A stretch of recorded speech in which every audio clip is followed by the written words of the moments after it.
এই পোস্টুলেটেড হরমোন একটা হলো ফ্লোরিজেন, একটা কি ফ্লোরিজেন, আরেকটা হলো কি ভার্নালিন। একটা ফ্লোরিজেন, একটা ভার্নালিন। এখন এই ফ্লোরিজেন সম্পর্কে আমরা যদি জানতে চাই, ফ্লোরিজেনটা মনে করো যে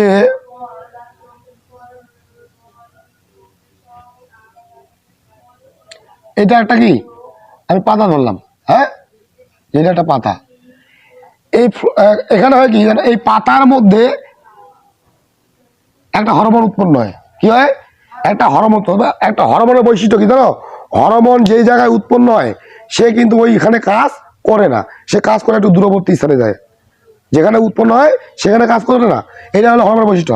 তো এখানে যদি এক ধরনের হরমোন উৎপন্ন হয়, এই হরমোনটা কি হয় বাহিত হয়ে এই যে পাতার যে মূল পত্রমূল, এই পত্রমূলে স্থান নেয়, স্থানান্তরিত হয়।